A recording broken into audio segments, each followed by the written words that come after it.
Many blessings to all of you. We're going to do a very, very interesting teaching here today. Basically, we're going to just be talking about the 4 elements of hip hop, and we want to just really talk to you about how you can include the 4 elements of hip hop into your youth ministry, your outreach ministry. I mean, it's just such an incredible tool to reach young people. Hip hop has just taken off from the inception of it back in the early 70s to today. It's a multi-billion. I can't even tell you, but it's just incredible the amount of young people that listen to this. Maybe you're listening and you say, Pastor, I'm not really into hip hop. I'm not, this is not my thing, or I like other kind of music, or I'm a little older. It doesn't matter, because the things that we're going to talk about are just important that you know, because they're going to be coming to your youth ministry. They're going to be coming to you in different ways as you minister across the country or wherever it is that you're doing ministry at. And it's important that you know how to connect with these young people. And as long as you know at least about what's important to them, I always say that is the greatest sign of respect. The greatest sign of respect is making important to you what's important to somebody else. So I pray that everyone, whether you are into hip hop, whether you do one of the 4 elements, or whether you're just a regular person or a pastor that doesn't really follow this, I do pray that it gives you the instruction and the wisdom needed in order to be able to do this kind of ministry. So I have with me what I believe, in my opinion, are 2 of our local experts. Not just experts in the game, as we call it sometimes, because they're rap recording artists. They also specialize in more than one of the 4 elements, both of them. But they're also my very good friends. I've been doing ministry with them for as long as I could remember. Right here to my left, I have Prophecy, or Prof as we call him. And he is, he's been doing rap since I could remember. He joined our group, the Jesus Disciples. I think he was 12 years old. 12 years old. He's a little older now, as you can tell. Yeah, I'm going to be 40. You're going to be 40. So, we've been working together for 28 years. Yes, sir. And then next to him is DJ Ease, who's a professional DJ, a rap recording artist. And honestly, one of the people that I know that has the greatest insight into hip hop. Yeah. Probably, I don't recall ever talking to anyone that has the insight as wide as he does in all the aspects of what is DJing, hip hop, rapping, and I know professional rappers, even secular, and I've never met anybody with the wisdom and knowledge that DJ Ease has. So what we're going to be dropping today are bombs. We're going to be sharing with you from the beginning of the inception of hip hop and how it began and what the purpose was, all the way to today. And in the meantime, we're going to be talking about the 4 elements and how you can include that into your ministry. Amen. So let's begin. And you guys, take it from the top. You guys, even though I'm a rap recording artist myself, and I was there at the beginning. Sure. You forgot that part. Come on. I'm the only one that was born when hip hop actually started. Come on. Absolutely. Nonetheless, you guys are superior to me in your knowledge and wisdom of the history of hip hop and all that. I lived it, but you guys just have studied it, and you've lived it too. At least, he's a little older than you are. Yeah. But definitely, I respect you guys. Let's talk a little bit about how hip hop began. And why it became so powerful in New York City and then spread across the nation like wildfire. Wow, man. First of all, Pastor, thank you so much for the invite, for letting us be a part of this. It's definitely an honor for us to be here, to be sitting between both of you guys, teachers for sure. So I'm very thankful for that. And what a great opportunity to be able to shine some light on hip hop, as we know it, with how can we bring that to the church, to the youth, and use it as a weapon for good. Amen. And I think that man, we go back to the 70s, where Hispanics and African Americans were in the Bronx, New York, and it was a rough time. It was tough. New York City was the most violent city in the country and possibly in the world. Exactly. Gangs, you know that. Rampant. Gangs were, spread out all over New York. But the Bronx was the hub, you know what I'm saying? East, the mecca of this culture, that started with dancing, with graffiti, with breakdancing, and with DJing. So we get this guy from Jamaica named DJ Kool Herc. Which comes from the islands. What comes from the islands, exactly. DJ Kool Herc, aka the godfather of hip hop, right? East, that's what we can call him. And he decides to. His father also was in the music business, so he would take like his father's speakers and he would ride in the car, playing different music, Jamaican music, and then he started throwing jams in New York. Around the city and in the Bronx, and this phenomenon that we know today is known for hip hop, and it was a jam that happened in one of the apartment buildings in the Bronx, New York, and they said that was the birth of it. You can take it away from there, bro. Yeah, it's a privilege to be here. I mean, I believe we represent most of the aspects of how hip hop developed. Hip hop really developed before it was even called hip hop. It was really underground. Mm-hmm. So only the hip hop heads, if you will, knew what it was. So good. And they identified themselves within that realm. And it was like their own world, if you will. But when you look at Pastor MC, you look at Prophecy, and you look at myself, we are 3 generations of different expressions of hip hop, if you will. So good. Good. Because, check this out, because Pastor MC, we could say that he saw hip hop grow up in its infancy, from the cradle, the birth of it, if you will. And then I was able to see it walk and cry. And what I mean about cry, the way that it expressed itself through voice, through visual, through sound, and through dancing. Dancing in different ways. And in Prophecy, he was able to see it go to another level that it became very commercial. Yeah. So I think we can cover for sure Yeah. the 3 aspects of how hip hop developed. For sure, without no doubt. We really got it. And hip hop, even though it was created by a gang member, I mean, in the inception, Yeah. he was a hardcore gang member. Yeah. But he got tired of seeing the brothers killing each other. Yeah. Black on black violence, Hispanic on Hispanic, and us killing ourselves. And so here hip hop comes, and it actually is birthed from a good place, in my opinion, which a lot of people out there think that this is satanic. And if they're older, like, oh, why are you using the world? That's so good. Yeah. No, it was created because, we're killing each other.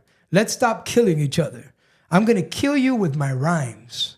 And this is where the rap battles begin, and the people facing off. And now, they're killing them with their rhymes in the sense of I beat you, but no one's dying. I'm gonna kill you with my breakdance moves. And if you notice, I always like this, they always finish with this. But nobody's dying, It was a way of expressing yourself and going to war like they had been doing for so many years, from the 50s, actually, to no one dying, and crime just began to change big time. All of a sudden, New York, I mean, it wasn't overnight, but New York City became what it is today almost. You know, when was the last time you heard of a drive-by shooting in Broadway? I mean, it doesn't happen, you know? Yeah. When was the last time there was a drive-by shooting on Ocean Drive? Well, actually, they shut it down now. You got to walk through there. Yeah. But on Collins Avenue, I mean, New York has completely changed its culture, and hip-hop had a lot to do with that. Yeah, yeah. I think that hip-hop, it's not, you know, it's not just something that's there, just like, you know, let's try to be...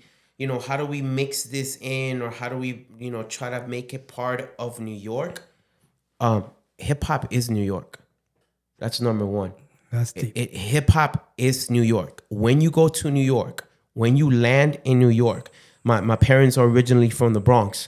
My parents were in the 70s and in the 80s in New York. And my dad said that he's like, we saw hip hop. And it wasn't like something that was just like, you know, it's a little fad that's gonna happen. It's just part of New York.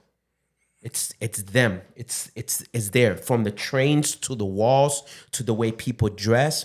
People have to understand that hip hop, New York, and the Bronx set the tone on how the industry moved from movies to radio to the way that we dress to the way that we talk. In 2024, it's a whole culture. It's a whole entire culture, and it is New York. It's not something that it's, you know, they brought it and it stayed there. It's New York, and it's hip hop. I just came back from Nashville, recently, and Nashville is country, the mecca of country. That's it. And I mean, yeah, there's people there that might like other kind of music. You might be able to go some places and find a band that's playing some classic rock. Correct. But basically, everywhere you go, we went to eat at this really nice restaurant. Super expensive. What do you think they had there? A live country band. That's it. I've never seen a band playing in the type of restaurant that we were at here in Miami. Yeah. That is country. New York City is the same. There's people that live in New York. They say, wow, I live in New York and I like rock. I like country. I like, you know, you can't say, you know, that New York is hip hop or hip hop is New York. Yes, it is. Because when you land there, that's what it's all about. And definitely in a city of 11 million people, there's going to be all kinds of people. But it's typified by rap and by hip hop, which brings us to, you know, the name hip hop. The older people think that the first hip hop song was hip hop, hip it to the hippity hip hip, the hop it. And that was the first song that really, I would say, made it, that crossed over into the commercial world, right, of music. And so people that weren't really into hip hop at that point for the first time heard this type of music. Yeah. They went to the record stores, because they used to go to record stores back in the days, and they didn't know the name of the song, right? So they went to a record store. I want to buy that album. What album? You know, hip hop, hip it to. That's where the word hip hop comes from. But it wasn't the beginning. It wasn't. There was a lot more. Oh yeah, that's a shout out to Sugar Hill Gang. Yes. Sugar Hill Gang. Man, they G's for real. The real Sugar Hill Gang. Yeah. Rapper's Delight. That was the name of the song. Yeah. But who knew that? I believe it was like if I'm not mistaken, I believe it was like a 10-minute joint. Well, they had the long version and the short version. The short version was about 6 minutes. Absolutely. And the long version was probably well over 10. Hey, I know the lyrics. Pastor know his stuff. And you know a little detail on that the when that song popped out and hip hop kind of like made its mark, which it wasn't with that song again, right? It wasn't really with that song. It started maybe 8 years before that. Yeah. It had already popped off, you know, but the disco DJs were like, we're not playing that in the disco. Like, that's not happening. Mm-hmm. That ain't happening. And I don't know if you guys remember this, East. There was a big riot in New York where they killed disco. And they took like all the LPs and they broke him in Yankee Stadium. Yeah, I heard and they about burned, like, they almost burned the city down because they were like, we're done with disco. And I think that was it really didn't have nothing to do with hip hop, but it was a moment where people said, there's a new culture on the rise. Hip hop is here to stay. Not just to stay, hip hop is here to change the world. And hip hop did change the world. It's actually one of the elements is going to the Olympics. Yeah. That's amazing. Yeah, we don't have baseball in the Olympics. Right, but we are going to have one of these elements that I'm sure we're going to get into. Well, you can say it now. It don't matter. Yeah, Breakdancing. break. Actually, I want to correct a little thing that you said, Prof. You explained everything very correctly, but when you said break dancing, did you say break dancing? Yeah, You that see, was the commercial. That was the commercial way, but it was never to the b-boys and the b-girls. It is always known respectively as break dance. Yeah. It was not breaking. Yeah. It was break dance. Not break dancing. No. All right. That No. happened. That happened through the media. Through the media. Rocksteady crew, they had their manager there, and the first word that came, they break dance, and the b-boys were like, where did that word come from? No, we're breakers. Yeah. We're breakers because we dance to the break beat. Yeah.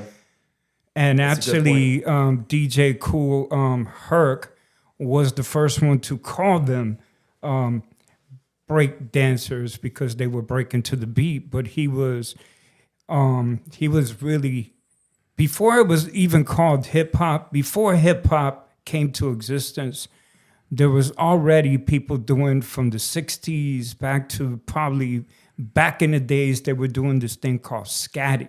Yeah. So there were a lot of artists that were doing this kind of thing. And Is that popping? No, basically? scatting means like they were like improvising, if you will. Or With dance? not with dance, with lyrics. words, Oh, with yeah. lyrics. Yeah. So what they would do was in the songs, they would just, they had this kind of rhyming that it wasn't just melodic or going to the music, if you will. It was more going syncopated to the beat. Correct. So it was a little deeper. So as the years progress, I mean, we could talk about this forever. There's a lot of debates, but as the years progress, we got this, to tell you the truth, because I'm a poet, this really came from poetry, just point blank. So good. But we have to realize that rhyming existed before hip hop. Yeah. Gangs used to rhyme. Way before. In the 60s in New York City, the gangs would talk by rhyming. Yeah. I mean, that would be like, yo, what's up, G? I don't know what it be. Like, that's the way that we did it, I'm not from the 60s. Well, I was born in the 60s, but I grew up and I used to rhyme even before I ever rapped in my life. It was like everything was a rhyme. Like, you got the idea, I'm Cuban and I'm from Hialeah. Right. That's how we used to do it. It was your slang. It was your Right. slang, and Yeah. you were rhyming. And we were rhyming. So yeah, that was not before people were rapping or MCing or whatever. It was just the way that we did things. And then I guess it went into, what we're talking about today. Something that East said that is very important, and obviously he says it because he knows it, but he's also stating the fact that MCs, which are the rhymers, right? Like, we're the rhymes that put words together. We're not just rappers, man. We're poets. Because we just sit there and we were listening to some stuff in the car on the way back, right? It was in Spanish, but we were blown away by the gifting that people have and the gifting that comes from God. Let's get there. Absolutely. Right? The gifting that comes from God, that he gives us the words, man. And people got to understand this. People, they're rappers. Bro, we rhyme everywhere. Like, we are walking rhyming dictionaries. And making sense. Do that for 4 minutes. Yeah. Live on stage with 2,000 people in front of you. My brother's a professional musician. Wow. Since I was 6 years old, I remember him driving me crazy, playing the guitar 8 hours a day. Wow. And today, he's it's not what he does, but he can do it. He studied everything, so he could actually lead a whole orchestra. That is awesome. Yeah. He's a professor of music, Guy's incredible. Awesome. He did a tribute to Eddie Van Halen. Okay. Oh, wow. He died. Come on. And I was like, why would you do a tribute to Eddie Van Halen and do it better? No Wow. lie. Eruption, you know the song? Yes. Yeah, he did it better. He says, no, you don't understand. He says, he wrote that. Wow. He goes, I might be able to add to it and make it better. Yeah. But he wrote it. But that's not important. But Yeah. the thing is, he never considered me a musician Wow. because I rapped. And he was like, that's not music. This is what all these people that do music believe. And it hasn't been until the last few years that he's begun to understand that what we do is musically incredible, number one.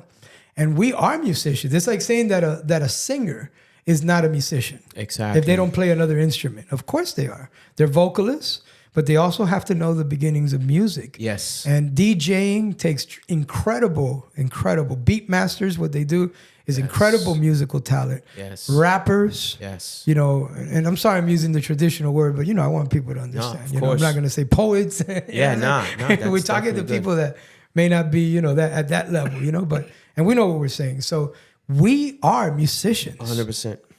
I mean, if you think about it, we're talking about the DJing, and the DJ is the first rap producer to loop beats. According to the history of DJ Kool Herc, he borrowed 2 turntables from a disco club and played music. But the thing about this is that he used to play just music, regular music, but he realized something so incredible, that the part with the beat break, you know, sometimes when you're listening to music and you have that little part that you just start jamming, Yeah. you're just like, you're so into it. He realized something, that when the beat break, the part with the drums came on, people just started getting hype. So what he did, he started analyzing that, and then when he wasn't doing these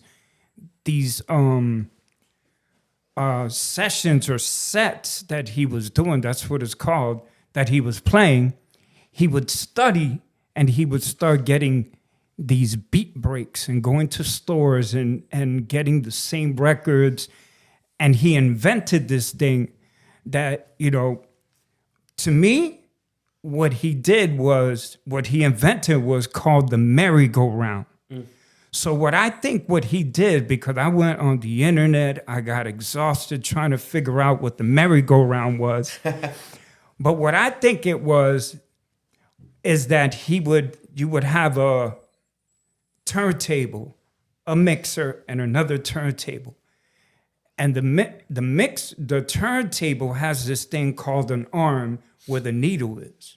Yeah. So younger people don't know about that. Right. If they're not DJ. And let them know, no computer. Right. No This is no computer. I know about this. No computer. They had to learn how to syncopate the beats by ear. So it wouldn't sound like if you were hearing boom, boom, da, boom, boom, boom, da, and then he would go to one other beat, it would be seamless. If not, it would sound boom, boom, da, you know, and then people couldn't, you know, keep on dancing. So what he did, I could be wrong, what he would do was he would grab the needle and the record. This is some deep stuff. This is some nerd stuff. Hip-hop nerding 101. Hip-hop nerding 101. I apologize, I have asthma, so that's why I'm coughing and it's just acting up today. But he would he would grab the needle, and the record has these grooves on it that would You could barely see them. but would separate the songs. So what he would do was, DJ Kool Herc, if I'm wrong, you know, I stand corrected. But what I think, you know, this is a founding father of much respect. Yeah. What I think is what he did, because like I said, I exhausted trying to figure out what he was doing. Yeah. What he would do was he would grab, these people had to be quick to do this, because you had to keep seamless. You had to keep the party moving. You had to keep the party moving, right? So he would grab the needle and he would put it in the certain place where the beat break was. Let it go, and then on the other side, while he was hearing it on his, I don't know if he even had headphones yet. Maybe that came early, or maybe it did. He did. He did. I can. Okay. I can. Okay, He did. so he would listen to this on this thing called the mixer. So a mixer would divide one turntable from and another, and it would have this thing called the Q button. So you would press this button called the Q, and then you would be able to hear the other turntable on the other side. So what he would do, what I think he would do with the merry-go-round is he would put exactly, I mean, this is hours of studying this. Yeah. Yeah, I could never do that on my Yeah. own. And I messed around with all that stuff because that's Yeah. how we listen to music. This is Simple as incredible. This is one thing is you doing this in your room. One thing is doing this in front of thousands of people. Yeah. This moment, can we say that moment changed the history of music at a point? That changed the party- a lot. the That party changed joints? that changed the party completely. Up until that point, a DJ was a person that got song requests. Yes. You know, and they would be like, okay, so the next song request, and you waited, and then that next song. He came made the song. out. Yeah. He made the song. The DJ was the soundtrack of life at that moment.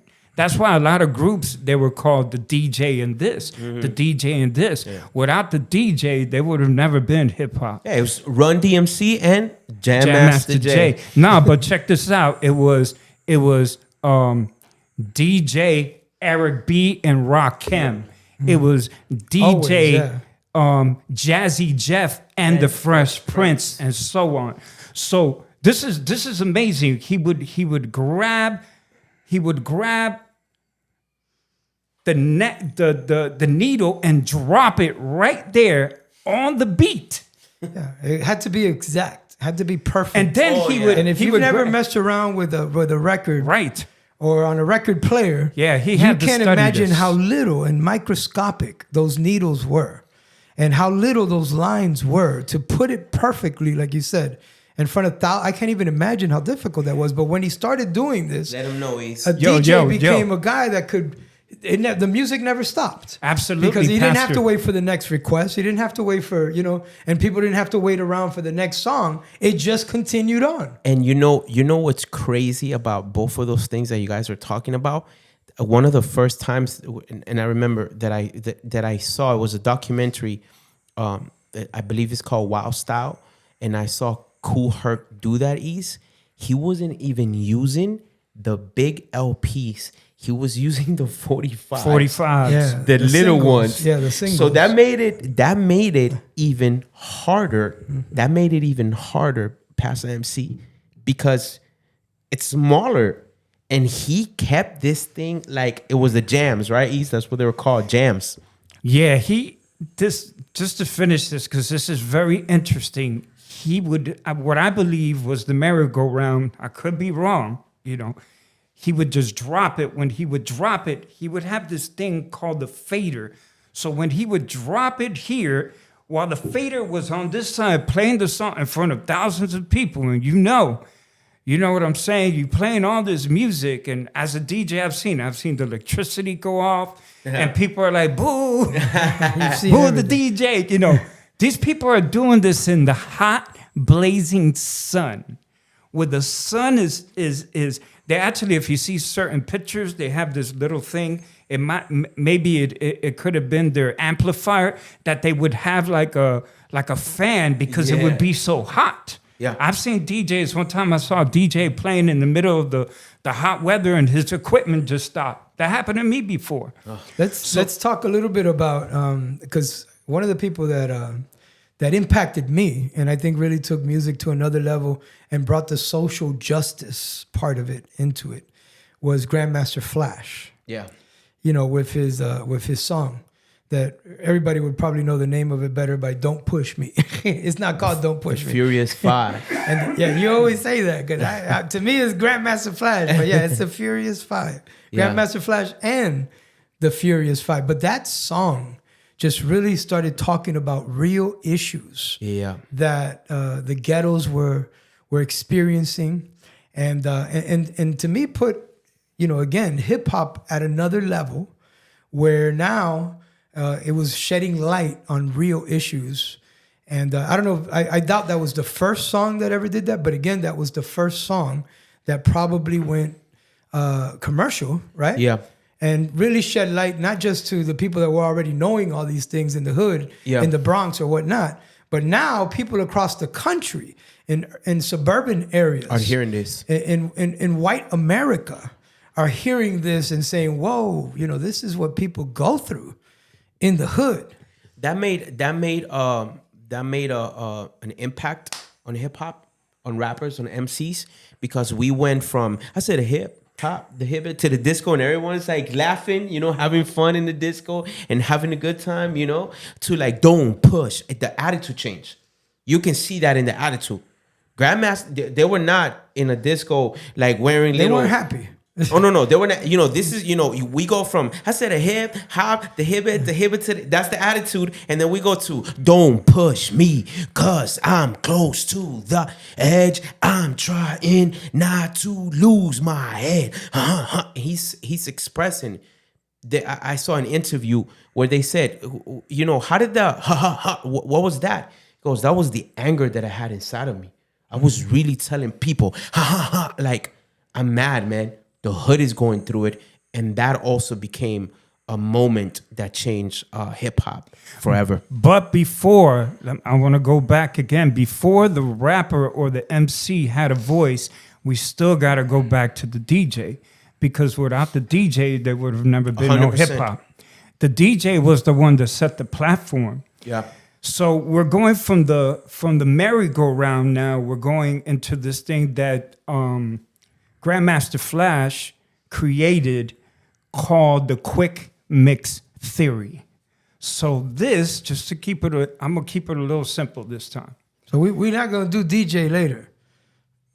Oh, we're going to do. This is the element of DJ. This is the element. Yeah, okay. We can't spend another, Yeah, you are on the element of DJing right now, so break it down. Yeah, but it's like, I got to take it back. Of course. Like, you have to take it back to the essence of DJing, because the DJ was always the heart. The DJ was the producer. He was the one that created the sound of hip hop. He is the producer. He is the producer. Yeah. For sure. He is the producer. That's why people talk about the greatest rappers of all time and all that. I'm just excited. I'll throw Dr. Dre in there. People are like, how can you throw Dr. Dre in there? And I'm like, because without him, come on now. He is the heart of most of these songs that people bump to, whether it be Pac, whether it be, all these people he's produced, even nowadays. Yeah. And I'm like, is he the greatest, not rapper of all time? Is he the greatest person ever in hip hop?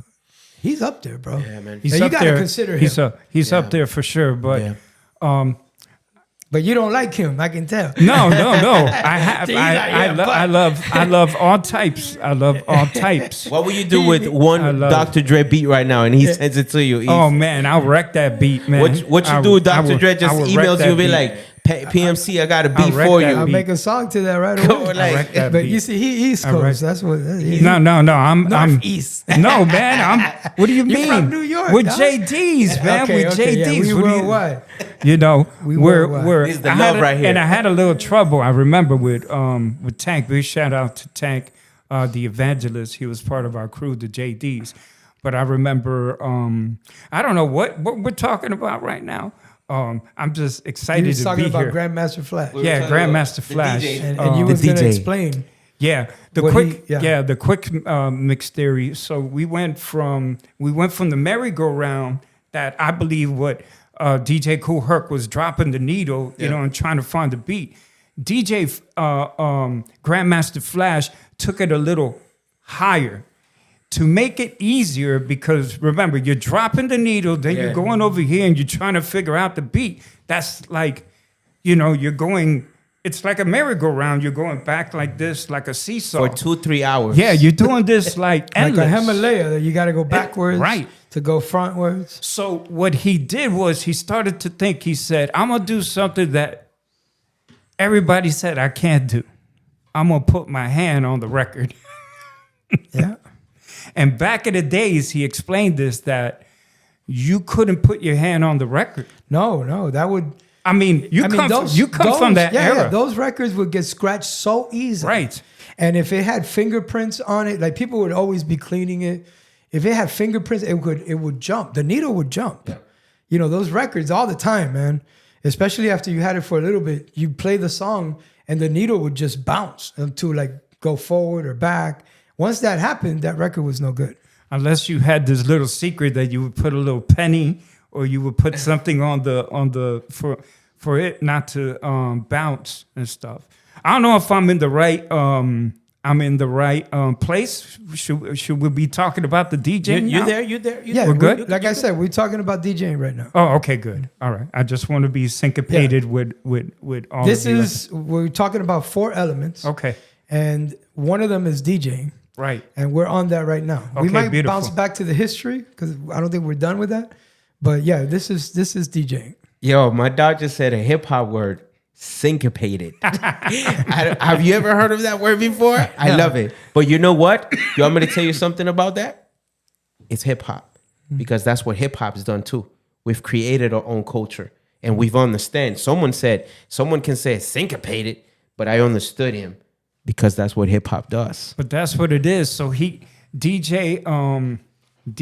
Grandmaster Flash, he created this thing called the quick mix theory. So he put his hand on the record.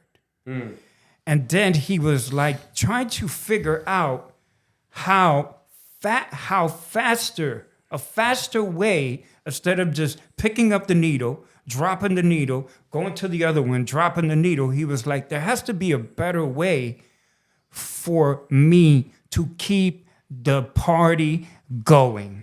So he created this thing called the quick mix theory. So he put his hand on the record. He would just go back a certain, I don't want to get into the exact details because I don't really remember, but he would go to a certain place where the break was. He would let go of the break, and then he would have time, since the break was going here, he would have time to go here, again on the other one, and then let go of the other one, go to the other side, and let the break go.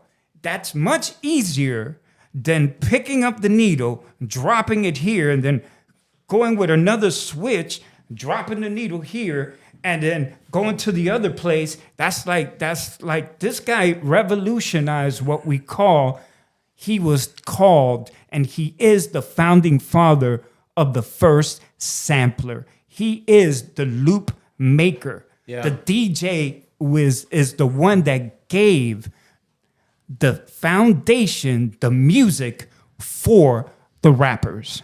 Awesome. So we saw. And MCs. No. We saw. So Nah, we not rappers, soft. You the heart. We just, we don't mind. We just like a leg or something. We clowning, brother. It makes such a good point. That pumps hip hop. Yeah, they never have to stop. The party's going. They never have to stop.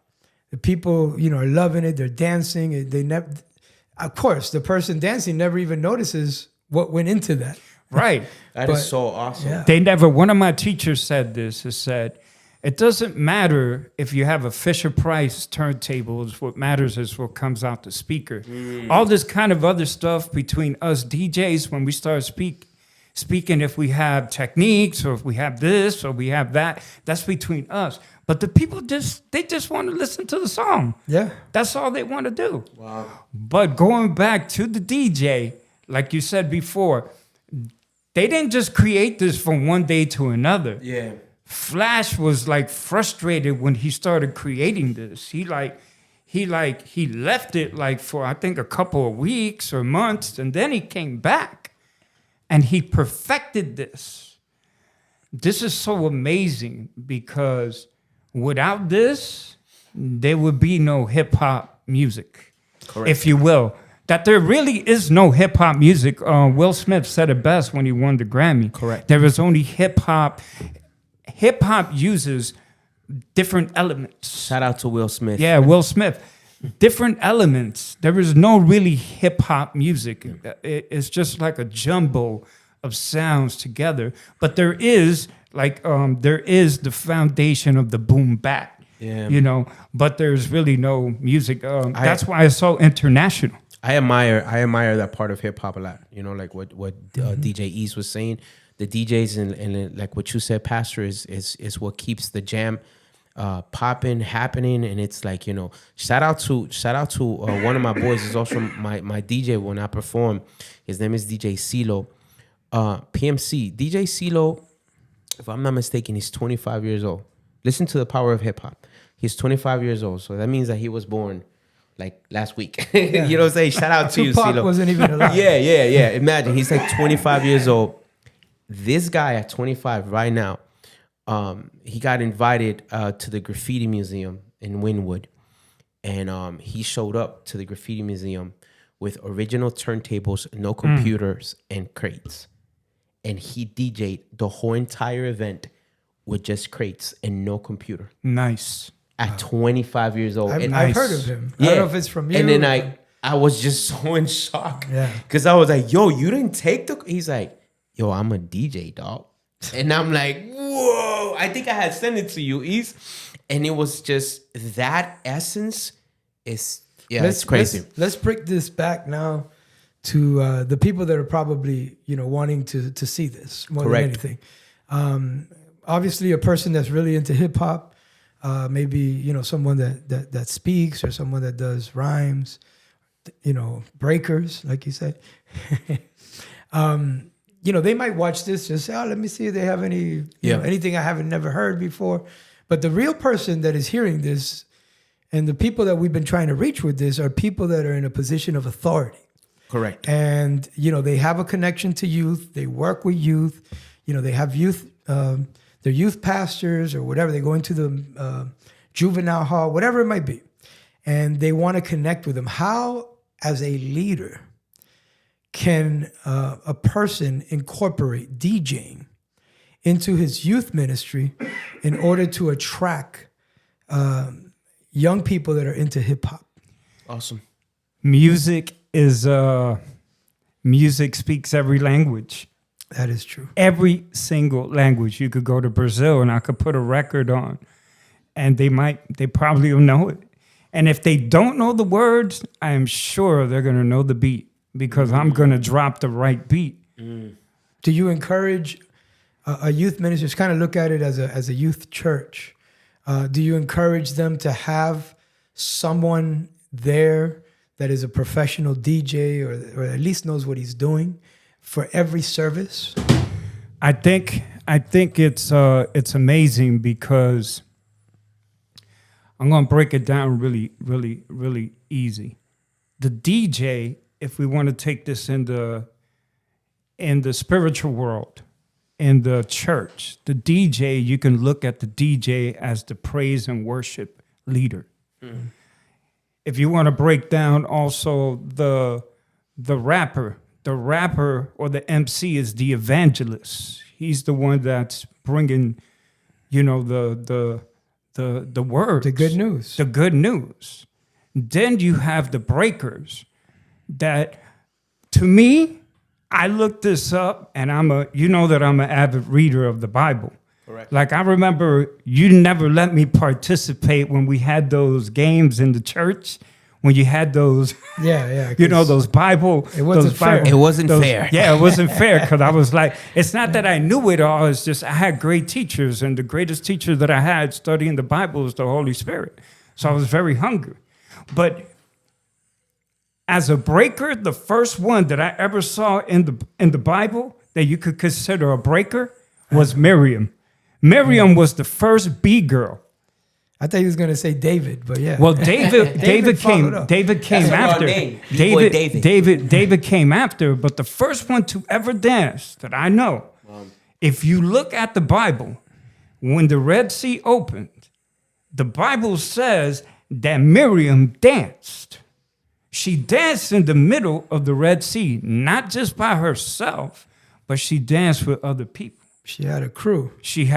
But David actually, when you look at the type of dance that he did, yes, is very similar to what a breaker would do. Exactly. When they spin around, you know, on their head, on their, you know what I'm saying? Because I don't know what kind of dance Miriam was doing. I don't know if it specifies it, does it? Doesn't really specify. But with David, it does. It does. Mm-hmm. If you go, I have this book that about the dance of David that it says that he leaped. that he did. And the other thing is David stripped down and he only left himself in a certain undergarment. When you're a breaker, you have to strip down in the sense. You always wore windbreakers. You always wore a certain gear that would allow you to express in detail your skills. Yeah, a lot of people think that he got naked, but he didn't get naked. No, he stripped down. Yeah. He stripped down and he was wearing the priest's linen, Right. which would have been perfect for breakdancing. Right. But he got criticized, like, you know. Yeah, he got criticized not for being naked. Right. He was criticized for being a king, Right. and wearing that clothes. But Exactly. The beauty about what you guys are talking about right now is, and now that we're diving in with the question of what you just answered, is look how spiritual we just got out of nowhere talking about hip hop. Meaning hip hop is a very spiritual culture too.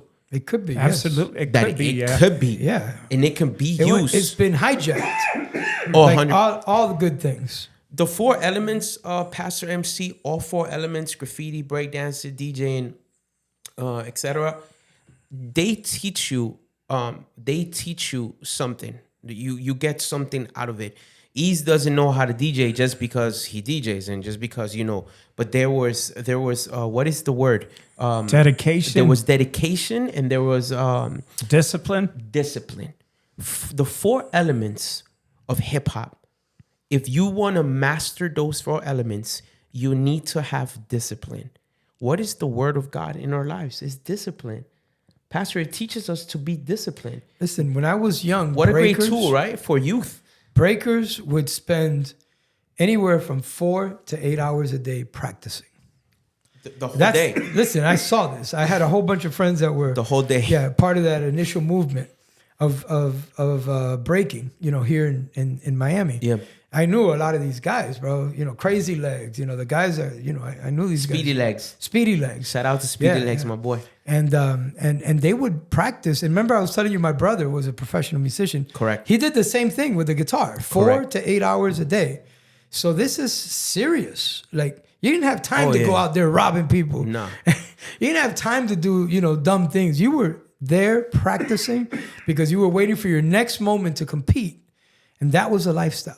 So imagine what we can do now by bringing this idea and bringing this culture, bringing it to a youth group, teaching people discipline, and not pointing them to a culture, really. Not just pointing people to look at hip hop, look at the breakdancer, look at the rapper, look at the DJ, look at us, but look at God.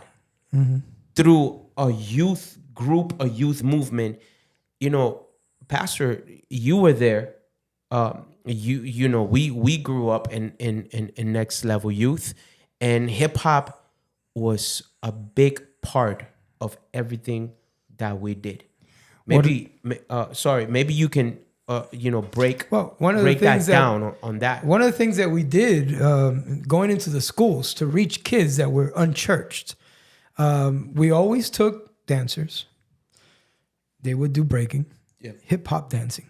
Correct. We always took MCs, rappers, and we always had DJs because we wanted to do our own music, In fact, we connected a lot with LP Records there at the end. He would come and he would bring DJs and we would do. It was a huge part of the only thing I didn't see was the graffiti in that because, we didn't have time to do a whole wall. Well, or whatever. we But wore on the shirts. Yeah. So that's true. The way we dressed, definitely. But it was huge in reaching teenagers in the schools. And all what it did was we did it in one school.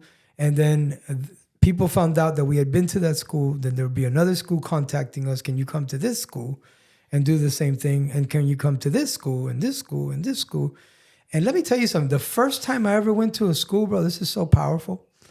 The first time I ever spoke at a school, I had gone to Palm Springs Middle, where my son was attending, and he had a huge problem with a teacher. So I met with the principal. I went to that school for about 6 months. Like personally? Yeah, you were when I was a student? teenager. Oh, yeah. okay. And I got kicked out of my school, and I got kicked out of another school, and I went to that school, I got kicked out of that one, then I got kicked out How of many all- schools, Pastor? How many schools you wrote in Dade County? I went like 4, kicked out. Then I got kicked out of every school, and then I was done. Yeah, and I never graduated past 6th grade. Oh, yeah. The last grade graduated was 6. I dropped out in 7th. So I go to this school, and this is incredible what we're talking about, man. So I go, and we have the meeting, and I go, I went to the school. There was one teacher that impacted me. His name was Mr. Mack. Would he still be here? It's the only guy I could remember. She goes, Mr. Mack is still here. He's still in the same place. I said, would you mind if I went up there to say hi to him? She goes, no, go ahead. That'd be great. So I knocked on his door. He opened the door, and I said, you're not going to remember me, but I was your student. I was the worst one here. I was never in class, But same classroom. Same classroom, yeah. Wow. And years later, my name is Mario Forte. Look what he says. Mario Forte? I've been praying for you all these years. He goes, you're still alive. I go, I'm a pastor. He goes, you're a pastor? Shout out. Wow. You're a pastor? That's big. I go, yeah. I got chills. That's deep. He goes, oh my God. He goes, could you talk to my students? And I said, what do you want me to tell them? Tell them your story. Like, you were terrible. Terrible. Like, God put me to pray for you.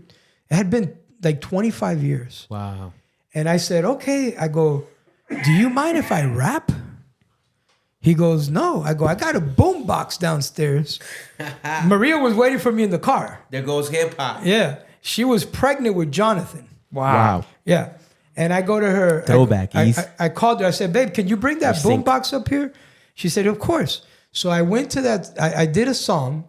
I shared my story. The music went through the wall, and the next school, the next classroom, heard what was happening. The teacher came over.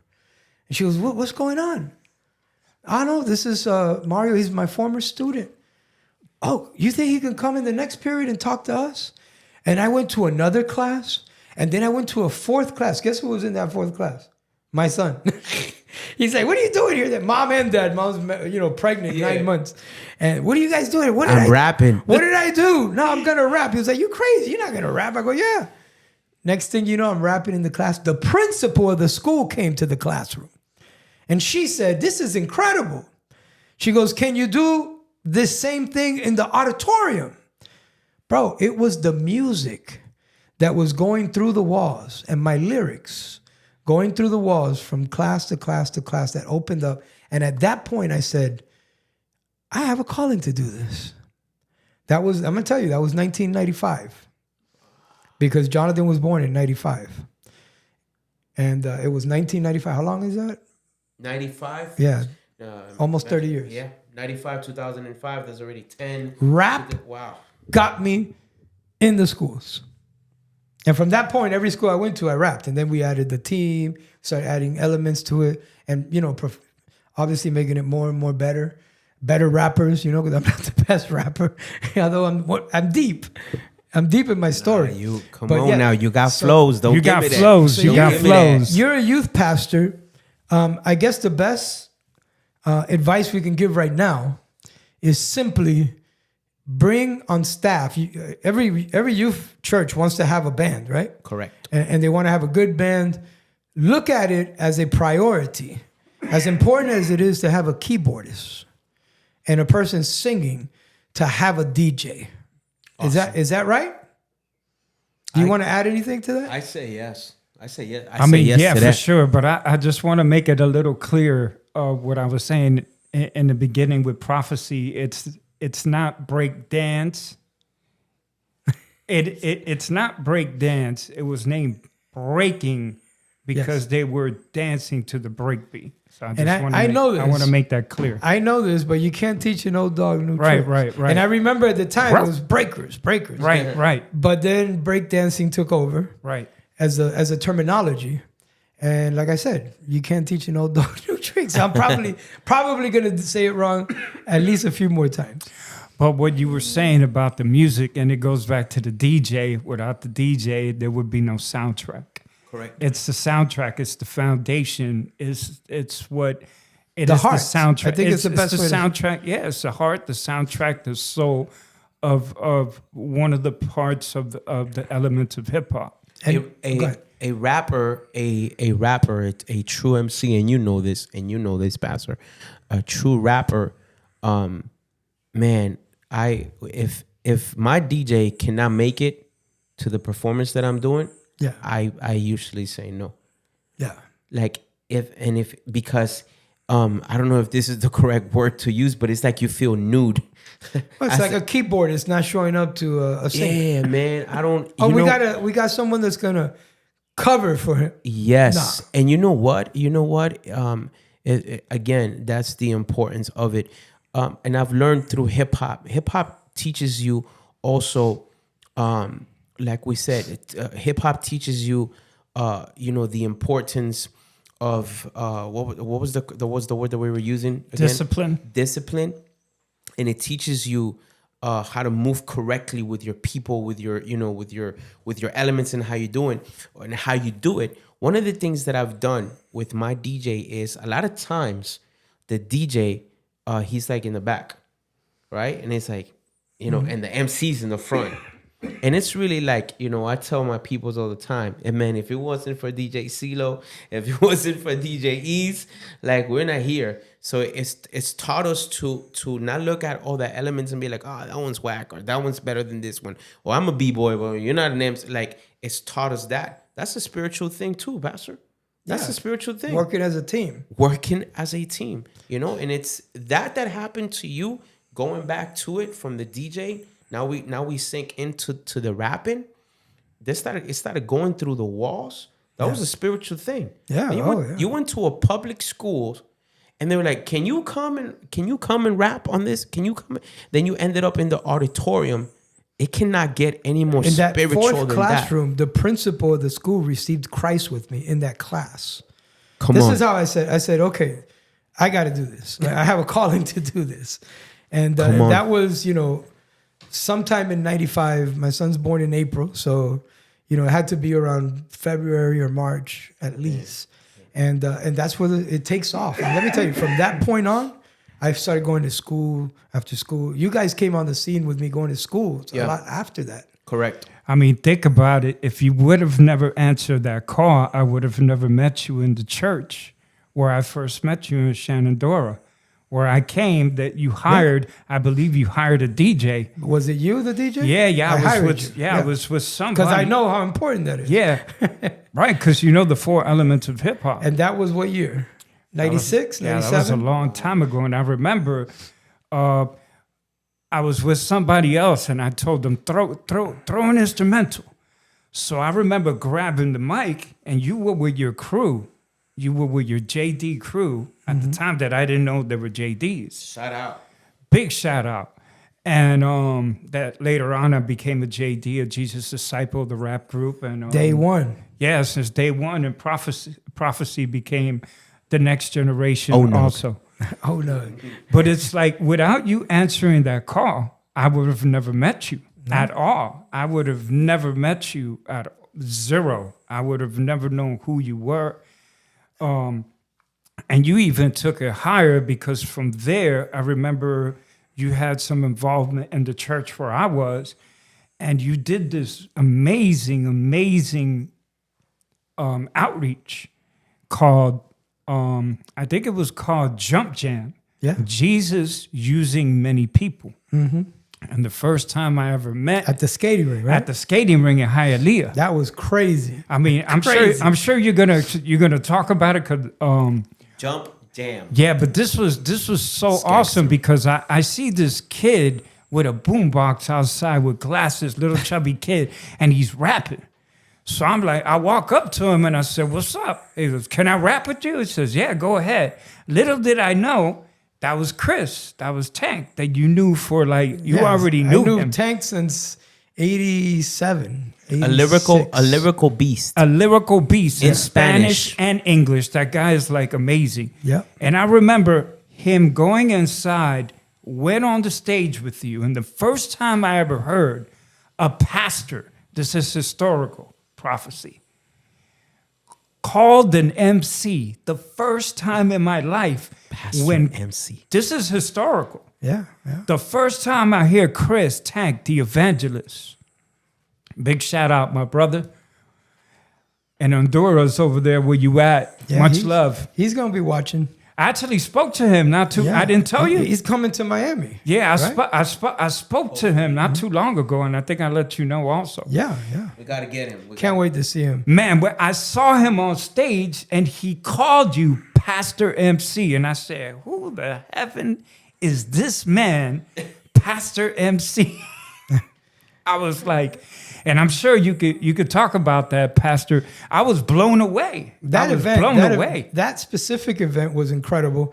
We had we rented the whole skating rink. It was a Friday night, and the guy's like, you can't rent the place because I packed this place, and the only way you could rent it is if you pay the entrance fee for every single child, for every single person.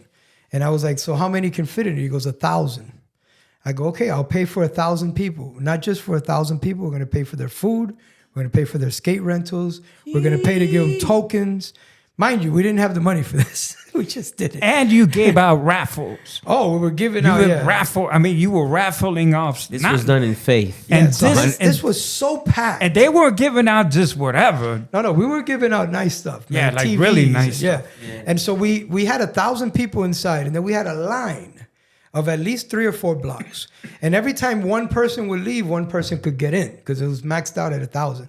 2 people left, 2 go in, People were waiting for our, that's why Tank was outside rapping, entertaining the people that were waiting to see if they were going to be able to get in.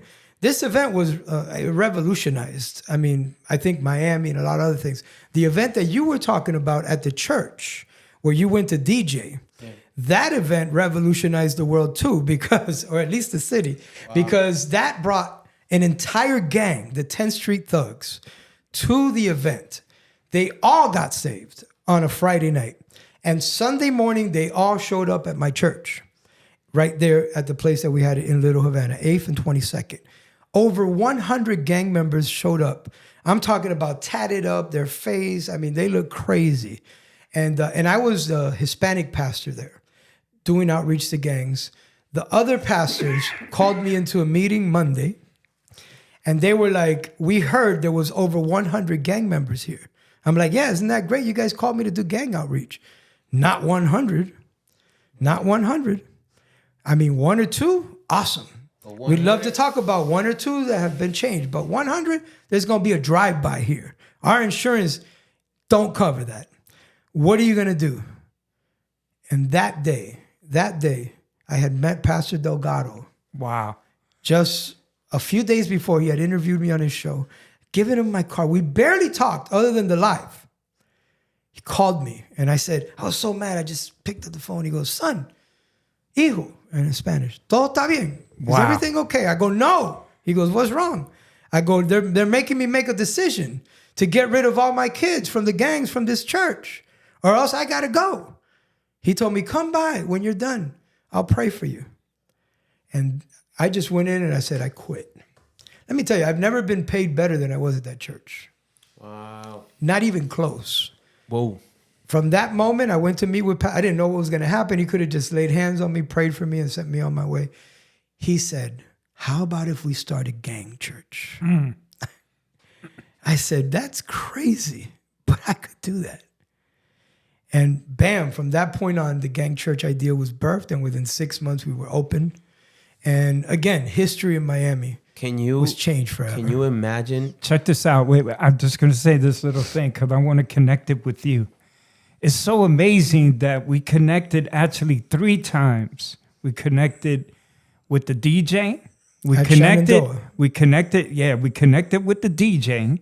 Mm-hmm. So that's one element. Oh, okay. We connected with the rapping. Mm-hmm. In Hialeah. We also connected with the dancing. How do I know that? Because that day when you went to rap on that show for Pastor D, for Pastor Delgado, big shout out to Pastor Delgado. I rapped there? You rapped. I don't remember. You rapped, yes. You did that song, the instrumental for Scarface, Smile. Oh, yeah. Smile on me. I actually, on that same segment, I danced. That's right. I do. At TBN. Yes. We were I at danced. TBN. Yeah. I danced. I do remember that. Yes, I danced. And then later on, we did some amazing things that we included this guy right here. So that was a hip hop moment. Yes, that was a real big hip hop A moment. holy hip hop connection. But check this out. Check this out. We have to give props where props is due. We have to talk about when we did that big, amazing outreach. That's the other thing. Which one? The one we did in Calle Ocho. Oh, no. That's at another. You have to speak on it, Pastor. Yeah. I don't think We were rapping there. Were you with us there? Yes, absolutely. So we had on the stage next to us. the mad rapper. So we had a stage on Calle Ocho, which is the biggest street party in the country. Bigger than Mardi Gras. I don't In know if you guys Miami. know that. No, it's the biggest in the country. It's bigger than Mardi Gras. But it's in Miami. It's in Miami. I'm Right. sorry. Yeah, it's in Calle Ocho on 8th Street. We had on the stage next to us, we had Celia Cruz. Celia Cruz. Correct. And I was Rest like, in peace. we are not going to do well. I'm like, we're not going to do well. And all of a sudden, I don't know if you remember this, but this is what happened. This was the breakthrough. So this dude tries to rush the stage. But we had security, and they were our gangster security. Correct. I had Dirk, DT, and Ike. And them boys, you're not getting through them. No. I'm sorry, but Dirk don't look like it, but you ain't getting through Dirk. He a gangster. If I'm gonna be somewhere and I want somebody to protect me, I want Dirk there. Hey, I don't know Dirk, if you guys shout know out to you. that- Shout out He's the man. to his son, too. And then he tried to rush and they stopped him. And we was about to do a song. And then I told them, they looked at me, they're like, he says he wants to talk to you. And I said, bring him on. No, he wants to say something. I said, bring him on. He grabbed the mic and he goes, this is real. This is real. And he lifted up his pant leg and he showed that I had stabbed him. He said, that dude stabbed me. Wow. And now he's a Christian. This is real. And the moment he said that, we went straight into 95 South. And everybody left Celia Cruz. And they came to us. Bro, this was another magical moment in the city, bro.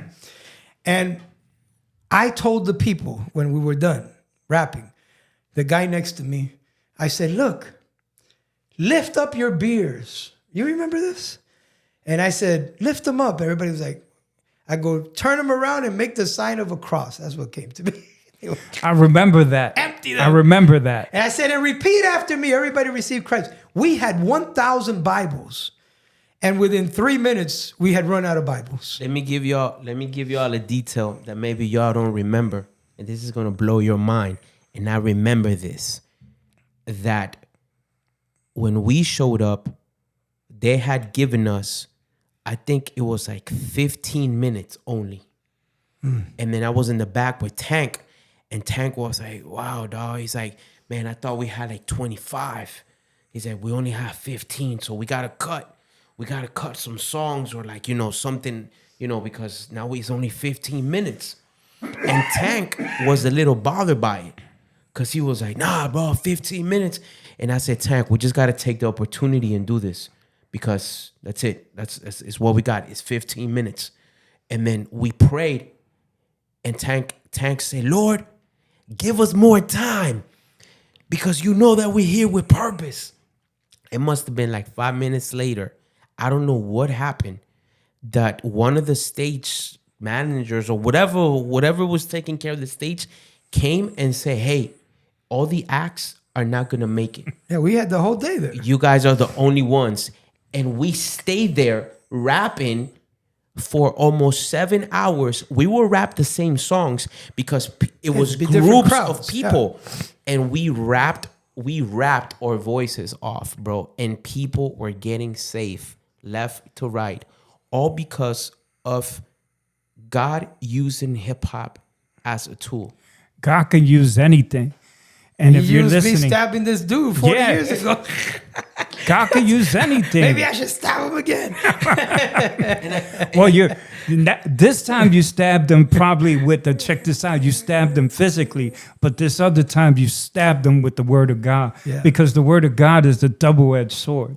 And all of these stories, Pastor MC and East connect back to the person that's hearing this, the person that's getting knowledge from this. It's like, listen to what we've done with God first and the tool of hip hop. Because it's all basically connected. Absolutely. It's all That's what I connected. was going to say. It's God first and the tool of hip hop that he said, this is the tool that I'm going to give you guys so you guys can use this to bring. And in fact, let's talk a little bit about the initiation of hip hop into the Christian community, because you guys know there was a time when mostly every church thought this was from the devil, satanic, because these are beats from the devil. This is, this was birthed from the devil in New York City from the gangs, and people that are closed-minded like that, you try to tell them, listen, they actually used this to stop some of the killing. It was used, again, as I said initially, as a tool to reach the young people, which old people will never understand. Yeah, that. you cannot understand hip hop close-minded at all. You won't be able to. No. Like, it's not possible. It's like every generation has their voice. Every generation has their music. And the 90s for me, and this is debatable, but the 90s for me was classic hip hop. That is classic hip hop, undebatable. Yeah, I think I'd have to say that was, for me, the best times. Well, The best times. They call it the golden. That is the golden. The golden era of hip hop. It is the golden. But when I first started listening to this thing called hip hop, that wasn't even called hip hop. It was called rap music. Now it's called CH. What is it called, Prof? Christian hip hop. No, but what do you guys call it now? CH. That came after. Like, Yeah, they came after that's CHH. like the new generation that started calling it CHH, Yeah. which is Christian hip hop. But we called it holy hip hop. So the way that I learned scriptures. We called it holy hip hop. That's crazy. Right. That's true. So the way that I learned scriptures was through people from back in the days, from Freedom of Soul to Soldiers for Christ, PID. Jesus' disciples. Jesus' disciples, absolutely, because we used a lot of scriptures. Well, we have a song called Pass the Bible. Pass the Bible. And it's just scripture after scripture. It goes from one person to the next, to the next, to the next. And it's like a battle of scripture. And you don't know how many young people, have told me through that song, I learned so many verses. How was the chorus? POC, how was the chorus? It was Pass the Bible, pass the Bible, disciple, pass the Bible. Pass the if we break it down, pass the Bible, disciple, pass the Bible. That's, man, it's deep. We cannot look at it and be like, oh, it's just the chorus. Yo, we were passing the Bible. And that song was birthed at, I can't remember whose house we were at, but we were in someone's house and we started having a face-off, but only scriptures. And so we were like just going back and forth, and it was amazing. That sounded like your idea. Yeah. actually was. we had these all the time. We used to like be in a circle and do like sort of like a cipher. Yeah. And instead of with rhyming, we would always say, "But my God is bigger but your God is from the Old Testament. My God is from the New Testament, and He came." So I'm sure that came from that kind of birthing. That day we said, "Man, this would be a great song." This is what we said. And then we recorded Pass the Bible with I would do the hook, I came up with that hook. Pass the Bible, disciple. I'm good at hooks, man. You guys might be better rappers than me and everything else, but I got the hooks. We gotta give the hooks, man. He got good hooks. Yeah. Shout out on the hooks, for real. Which the hook is how you hook people. Right. Remember that teaching this is one thing that this man right here gave us, right here, opportunities. God gave us, great teachers, and one of this right here is Pastor MC. He gave us great opportunities. That's the thing. You pastors out there that are listening to these kids, come on, give them opportunities. They have so much talents. Don't let them be frustrated with their talents. Don't let them hide their talents. Our pastor from back in the days, Pastor Delgado, we saw him the other day, and we went to visit. We went in the back right before service. And what do you think he started doing? He goes, "What's the name of that song?" He actually stood up. He goes, I was in time is running out. Time is running out. He starts dancing. I was in shock when he did that. How does he know? He heard this song 25 years ago or something like that. Yeah, 20 years? No, more. And I'm like, how does he remember? And what did he tell you? He said, I don't like this music. I don't listen to this. But you got to do what God has called you to do. Well, you got to do and I want to back you up. Pastor Delgado.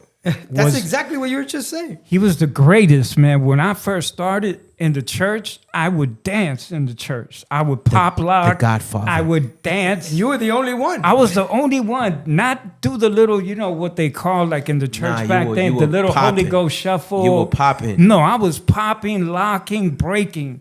And I remember the ushers would Initially, they were like trying to stop me. But then when they would see me, they understood. And Pastor would tell them to let you do what you do. And actually I was the only one that he invited on the stage to do this. You know what is crazy about that? That you're saying that we're talking about Pastor D, right? Talking about Pastor D, hip hop and all that. My dog, I just remember that there was moments where the worship would we knew. Like you knew when the worship was like, you know what I'm saying?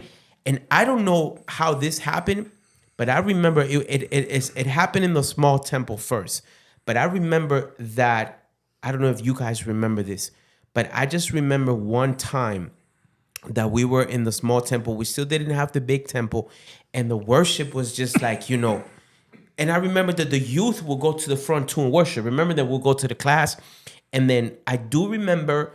I remember Ease going up there and he started breakdancing. Now, this is a Sunday service. Oh, yeah. You remember that this day? This is a Sunday service. You went breakdancing, but guess what? Listen to what happens. Pastor D looks at me and calls me and gives me the mic. And he tells me, rap, but prophesy.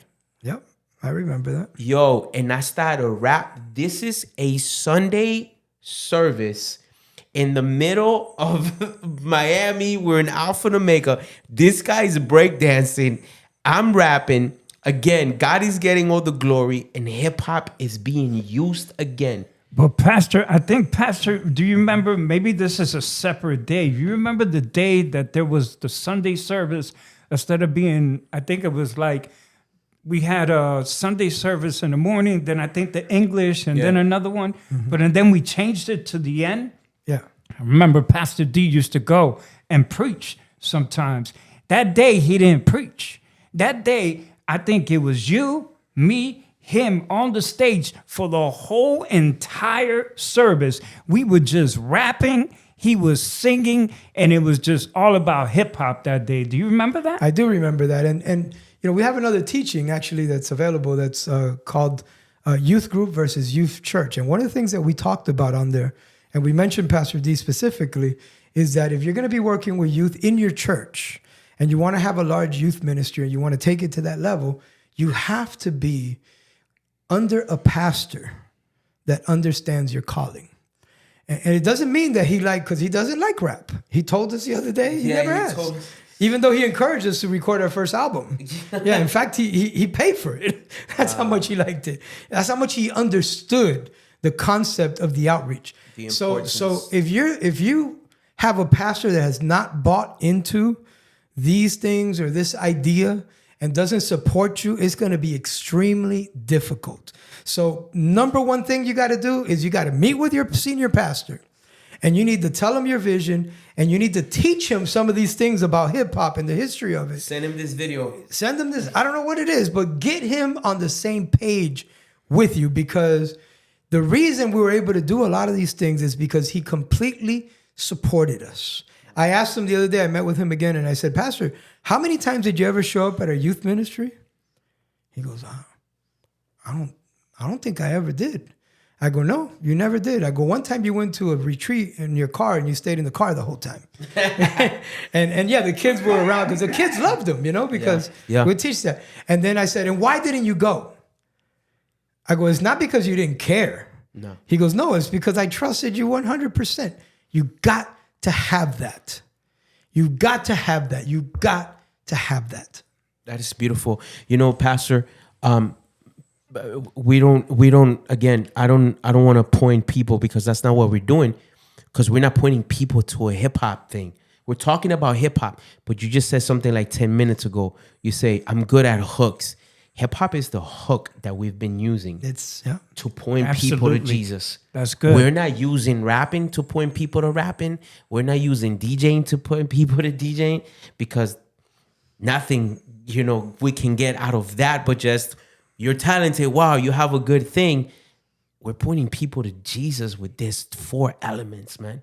These 4 beautiful elements that, have changed the world, have revolutionary movements all over the world, all over America, all over Europe, all over, name it. And we get to use it for Christ. But if you look at it, Pastor, you're gonna like this.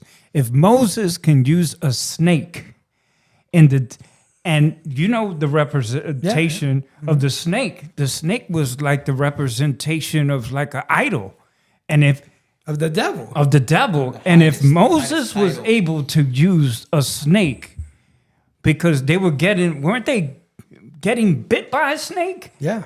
But they had to look on a snake. Yeah, and the brazen snake, serpent. Right, and the snake was the representation of who? Jesus himself. If Jesus can come as a snake, in a representation of a snake, he could absolutely manifest himself through hip hop. And I'm sure he has, because he is the greatest MC. He is the greatest dancer. He is the greatest grapher. If you look at the sky in the morning, or if you look at whatever it is in Can you nature. imagine that he has written on his leg, King of Kings, and Yes. Lord, how raw that thing must be? He is the greatest DJ. He invented the music. Yeah. The music started in heaven. Absolutely. He just had Satan over it. But who did it come from? Satan doesn't create anything. And the Bible says where sin abounds, grace abounds even more. And so if a lot of people have been led astray now through hip hop, because we know what happens in the 90s, then you got people like you had Grandmaster Flash bringing the social, justice movement on the scene. But then you got guys like NWA coming on, and it seems negative. And a lot of it is negative. If you listen to NWA, a lot of it is against the police, and it's a lot. They took it to a whole nother level. Then you got Pac come on the scene, and then you get the rivalry between the East Coast and the West Coast. Really tarnishes the image of rap. Correct. Turning it into a gangster thing only, where, you got the New York gangsters versus the Los Angeles gangsters. And then, all this starts happening and people say, you see, there's nothing good from that. But that's not true, because where sin abounds, grace abounds even more. And if this has been used as a tool because the enemy has hijacked it, like everything else, the internet isn't bad. Ooh. But the enemy has hijacked it. Am I right or wrong? Come on. Absolutely. There's so many things he has. There's nothing wrong with television. There's nothing wrong with none of that, but he hijacks it. And now it's like a lot of Christians like, you can't watch anything on TV. But listen, there's nothing wrong with Christian television. Come on. Right? They said they can look at us and they can say, what good can come out of that? Oh, What good can come out of that? Let me tell you something. Let me look at the camera and say this. What good can come out of this movement of God that he brought so we can get closer to him and understand him in a language where we said, man, what good can come out of that? That I'm a father of 2, that I'm a better father, that I'm a better man, because hip hop taught me to respect. Hip hop taught me to be vigilant in the things that I do. Hip hop taught me to take care of my health, to be there for my daughters. And now I'm teaching them that. Hip hop taught me, if I want to master an element, I have to get there and learn and teach. But it just didn't teach me to be cool or to be this rapper, but it taught me the love of Christ for me and what he's willing to do to get to me. I will get to you through a graffiti piece on the wall. I will get to you through a guy spinning on his head. I will get to you through a guy rhyming. I will get to you through DJ East. There is power. There's power in the name of Jesus, and there's power when we use Jesus and we use hip hop. So we talked about the element of DJing. Correct. And the suggestion is just as important as having a pianist or a lead worshiper or a drummer, you should have a DJ. Correct. Then we've been talking about emceeing a lot. I don't think we really, we know what that is. Yeah. I also think it's just as important to have someone there, not just that can sing, but that can rap, that can rhyme. Correct. And so to do what we did 20 years ago, which was unthinkable on a Sunday morning church service, and jump up there with the worship team and all of a sudden take it into hip hop and start, breaking and start rapping, especially a youth ministry, should have someone that could rap. They could either be integrated with your worship team. Correct. Or they can do songs, you could have your worship time, whatever. You can go into a rap song where he does his own stuff. There's people in your youth ministry that know how to rap, that know how to dance. And love hip hop. And love hip hop and know how to DJ. It should be incorporated. And not only should it be incorporated, it should be looked upon as pivotal, as so important, like I said, as a drummer or a musician or a singer. It's at that level. Do you guys agree? I agree 100%. And I think that our youth group next level, the question is, how can we had grown that youth group the way that we did without hip hop? It was the tool. Mm-hmm. It was the tool from the moment that we walked in to the songs, like we were breathing, sleeping, like we, and shout out to Pastor D again. We had a graffiti piece inside the church at the powerhouse. Not just inside, but outside too. He let people tag the wall, man. He allowed hip hop to come into the church because, like I said before, when I first started talking, the way that I learned scriptures, this is so powerful. God can use anything. He used rap music while people were quoting scriptures. Music is such a powerful tool. I mean, if you want to teach something to somebody, forget about just rapping or hip hop or whatever. How do the kids learn the ABCs? A, B, C, D. That song is engraved in them. Music is a powerful tool. We see it all over the scriptures. They tell the prophet to prophesy. I don't have a word. What happened? The musicians come on scene. Exactly. Once they start playing, the word comes. People say, why do they do worship before preaching always? Because it brings down the Spirit of God. Wow. And so music, now we're just putting, again, hip hop at the same level of all other music in the sense of it's music. It's not like my brother used to think. Sorry if you're out there, Angel, looking. He actually signed up for in my website. Shout out. He used to be, that ain't music. And now he's like, okay, yeah, no, hip hop has its place in music. And it's part of music, and it's a hook, and it's something to teach people to remember things in ways they would never be able to do it before. Actually, turntables are considered instruments now. It took a long time. Long time. One of the in my case, the only MC rapper that I can say that said this was Mr. Kanye West. He was getting interviewed and he was criticized about that. Oh, okay, hip hop, da. And he said, no, you don't understand. My voice, respectively known as Ye. He goes, my voice is an instrument. Yeah. He goes, it might not have strings. It might not. It goes, actually, wait a minute. It does have strings because it has vocal cords. It goes, but my voice is also an instrument. It might not be like the drum. It might not be like the guitar. But if I go, woo, that's a sound. My wife, every time she hears Britney Spears, Whitney Houston. Big shout out to Britney. Big difference. Shout out to Britney. Like, her voice is an instrument. And it is. It is. My brother has understood this. With the complexity of beat masters and what they do, it takes incredible talent to put together. People think it's just a beat, it's just loops, it's just over and over. No, man. They've never created a beat. We can go, man, we can go so deep. We could go deep. But I don't want to go deep because we want to point it out, but let me and don't go deep on it. I'm gonna go deep. But about what you said, with your brother and all that. A lot of the roots of hip hop music, Pastor, most of it comes from jazz. Yeah, it sure does. And when we go to the boom bap You're sounds. gonna go there. Okay, let's And, go. but let's go no, there. no. Let's I was go just there. at the Let's Country go. Music Let's go Hall there. of Fame. But we can. And you know man. what they said in a thing I sat down to watch?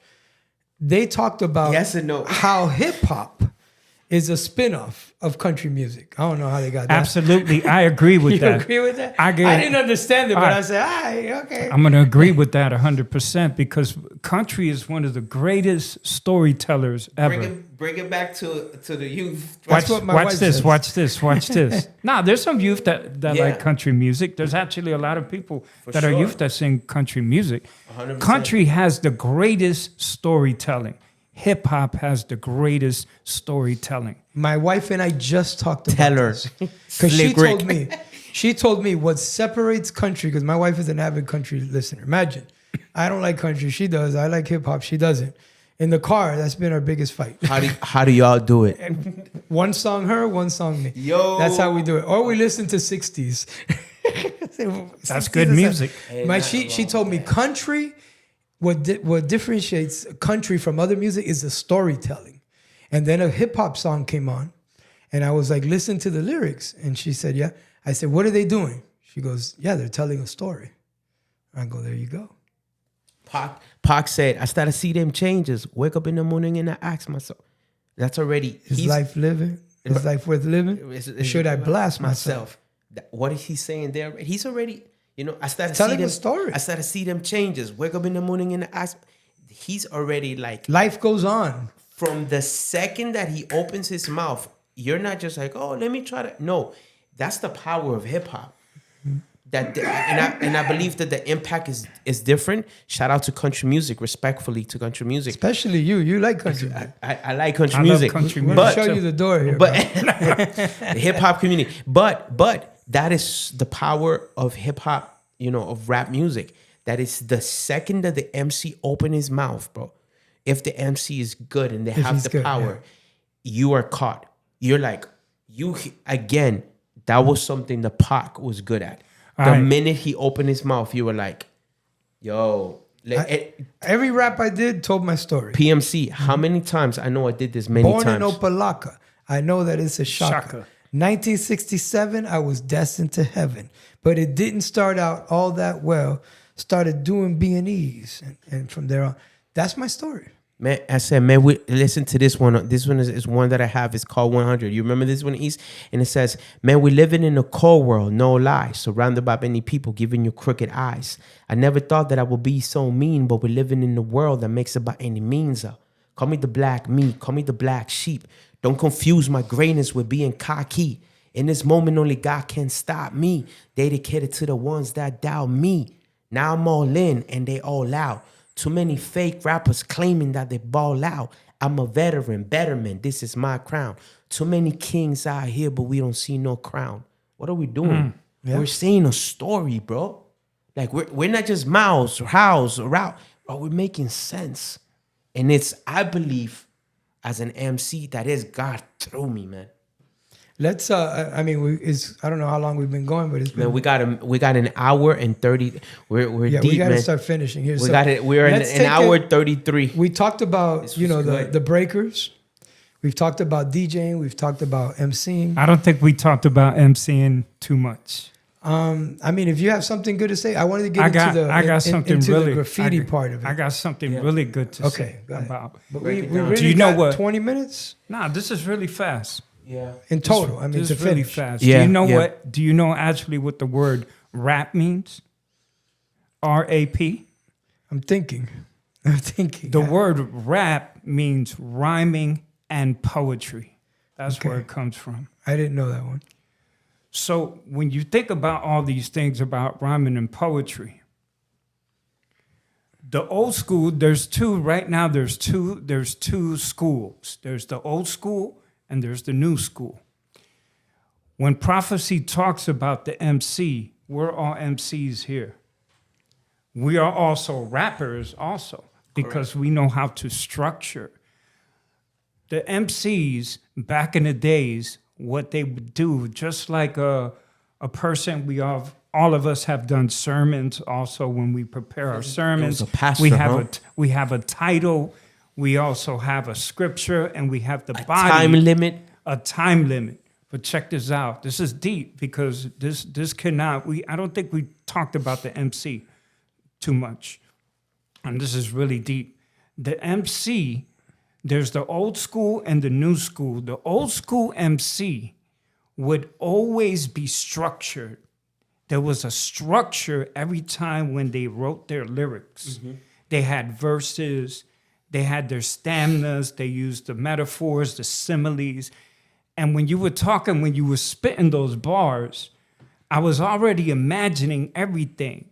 Because MCs back in the days, what they would do is when you would hear a song, you know if it was a story rhyme. You know if it was just some kind of beat for you to just spit on, meaning just, just show off your skills. The other one was if you were able to, dedicate songs on certain issues, just like the message. This is very important because the old school MC had the structure. What happened with the new MC is that this all derives from poetry. So poetry has two things. It has poetry and spoken word. Mm-hmm. And what happened to the new school, it went into the spoken word era. That means that instead of rhyming so much, when you hear a lot of MCs from the new school, they phrase words. They're phrasing a lot of words. Why is this so important? Because the voice of hip hop right now has been very mumbled, if you will. Now is when the MCs are starting to come up again and voicing the voice of the rapper. This is extremely important because if you're listening to this youth leader and senior pastor, there are youth within that are probably, trying to develop their talents. They cannot be hidden. They need to be heard with this tool called rap, rhythm, and poetry. So this is the insight that I want to talk about because it's extremely important. Because to be a rapper, you're telling a story. You're a reporter of your hood. You're actually expressing. And just like the preacher does the same thing, they need to understand that what they're saying, first, they have to understand the social environment they're in. The first thing they got to understand is pray to what they're going to deliver because the MC has to have a delivery, just like the preacher has to have a delivery. They have to have the cadence. They have to have the rhythm. That's the MC. That's what catches you. And then what they're saying is what hooks you. Come on. So it's extremely important. A rapper is a preacher. Exactly. Bottom line. I mean, he's bringing a message. Over beats. Over beats. That's all. Exactly. All. I mean, you can preach through music or you can preach, through a sermon. At the end, the result is usually the same thing. We need to understand that. Shout out. Let's get into the element. I just wanted to say that. I'm sorry, Pat. I wanted to say that because I would say he's just a DJ and he's not. I'm also a DJ, but a lyricist. Sure. I love studying, the word and all that. It's just that from us three, you're the only DJ. Right. As far as MCing, we all do it. But everybody just might see me. We can't talk about DJing because I think Prof knows a little bit at least. The beginnings of it, I know nothing. But I just don't want everybody just to think he's just talking about the DJ. I always let other people do that, I love all four elements. Let's talk about the graffiti because, people are sitting there and they're probably saying, okay, I get it. How breaking could be something good brought to the church. I understand how MCing could be something because they're basically preaching, And I understand the DJing aspect of it, how they're going to bring more lively and how they're going to get the party and the church going, especially among the young people. But graffiti, what good can come out of that? Oh, man, we want to go there? I could go there. We are going to go there. Graffiti. You know what, Pastor? Graffiti, the art of graffiti was an art that I was heavily involved end. I never did it illegally, because most of the time is known as an illegal art form, right?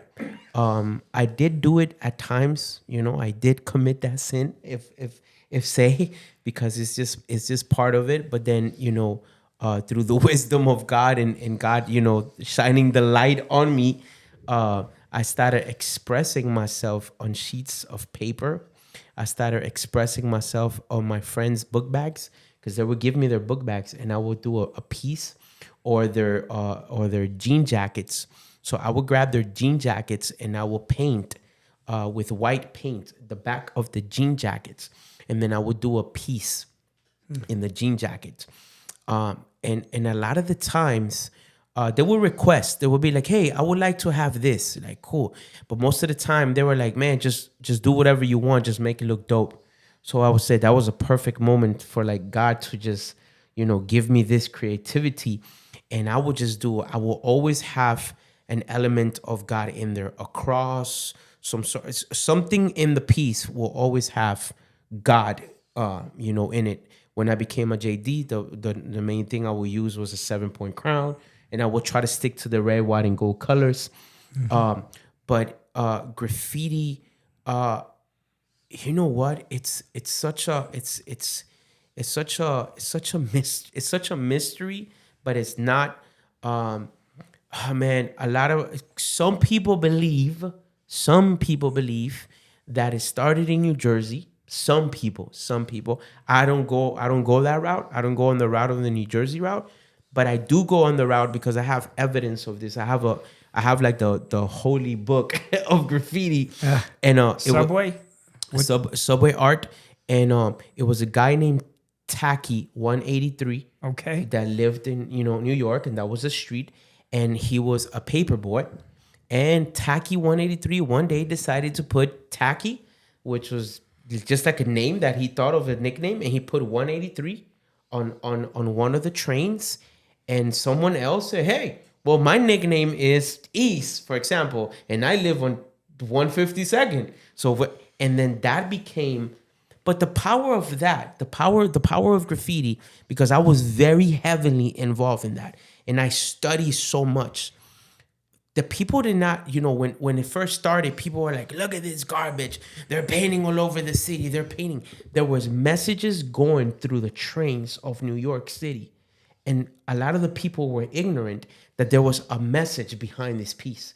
Well, one of the things, Prof, is that the majority of people connect graffiti, hip hop, to gang graffiti. Yeah, two They different. don't know the difference. Correct. There's nothing in common between graffiti, hip hop graffiti, correct, and gang graffiti. Gang graffiti looks horrible. Yeah, it's usually it's gonna like be scribble, scrabble. Yeah, they're not graffiti artists. They're not. They do pitchforks. They do cross out stuff. They put their nickname, and that's it. Marking. They're marking their territory. Marking. Through the graffiti that they do, gang graffiti. Where they're selling drugs. Who's got a hit on them. What gang runs that territory. Correct. Has nothing. That is the same thing I've been saying. Graffiti being hijacked. Correct. By the devil. By the devil. Correct. Because graffiti is something that you said very, very important. It's art. Yeah. You see, people are against graffiti, but no one's against art. Come on now. Right? And it has a message behind it. Because art, what differentiates, it has a message. I think that maybe, I think right now that an 80%, and I want to exaggerate on that, and if I'm wrong, my bad, but I think an 80% of the original graffiti artists from New York that started tagging on the walls and stuff right now, I follow them on social media. Most of them are professional artists. Oh, yeah. Some of them don't even live in the States. They live out of the country. They live in Europe. They have pieces in France, and some of them work with Louis Vuitton. They get high. These are the guys that were 13, 14 in New York, that they're probably already on their 70s. Mm-hmm. And they are still doing graffiti till this day. One of them is the godfather of graffiti, Scene. Shout out to Scene. I love him, and he's amazing at what he does. Higher by Marble. to do graffiti pieces with Superman, Spider-Man, and Batman. That's amazing. I'm going to take this a little biblical.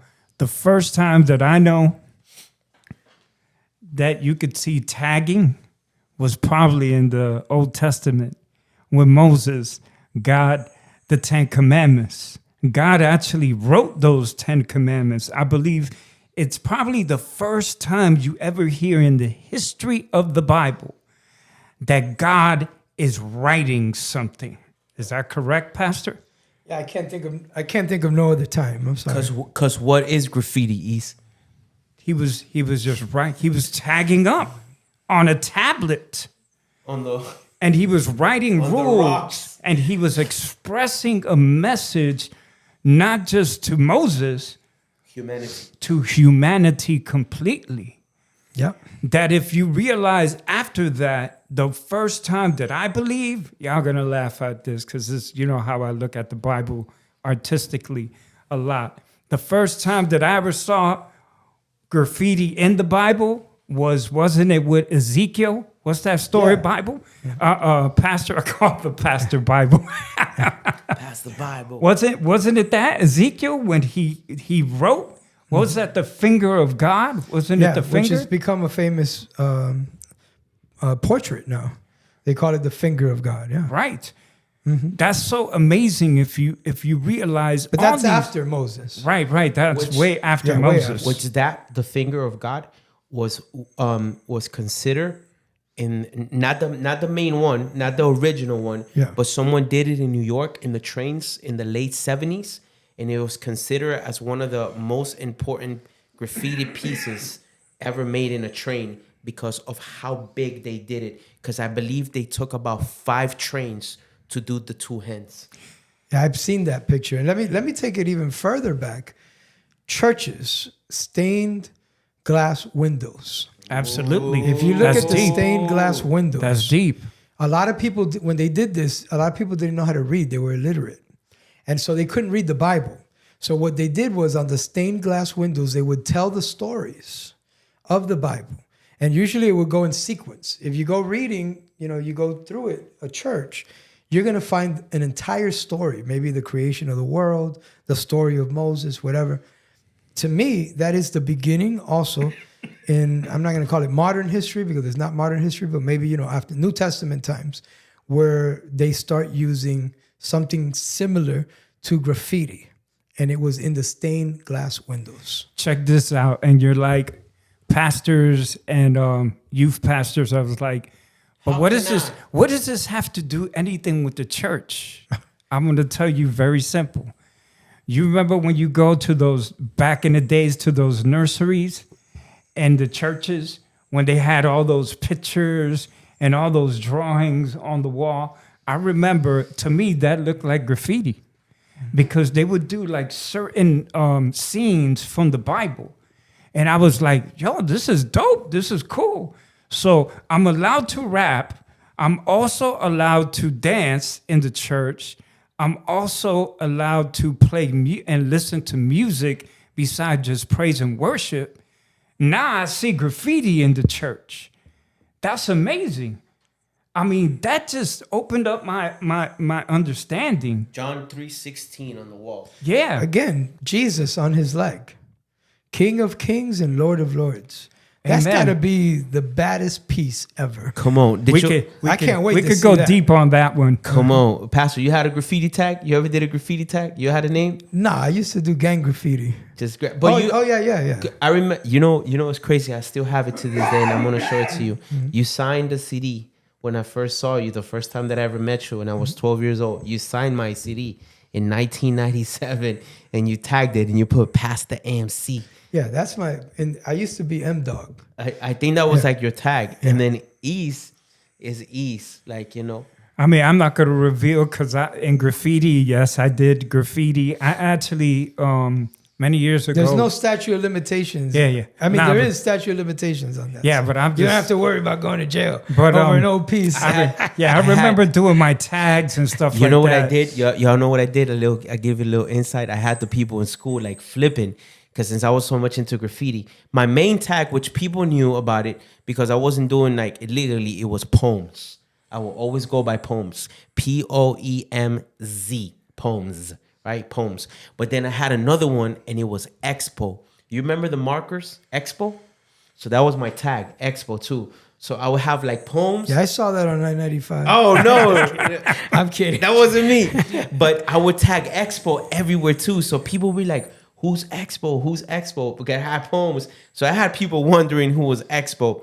But going back to that, man, graffiti is also an art form that you can let youth express themselves, bring people in, and use it as a hook for Jesus. And all of these 4 elements point to Jesus. And if you don't want to do a piece in the church, maybe your pastor don't feel comfortable with that. I mean, I understand that. That's fine. But we used to bring in big pieces of wood. And stand them and just do a wall in the parking lot, right? And just let the kids just tag. Remember Caesar? Yes. Caesar was good.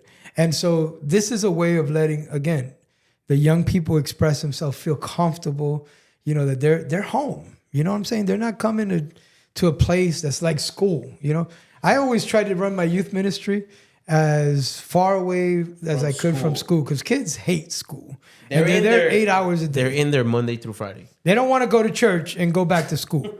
So, you know, we did whatever they did in school, we kind of did it a little opposite, you know. I love school. I'm not saying I'm against education or anything like that. I'm just saying, correct. You know, you're thinking about young people that are in school, you know, 40 hours a week? Don't make it 48. Don't make it 50. If I'm not mistaken, and you guys correct me on this, but I think we did a lot of next level events.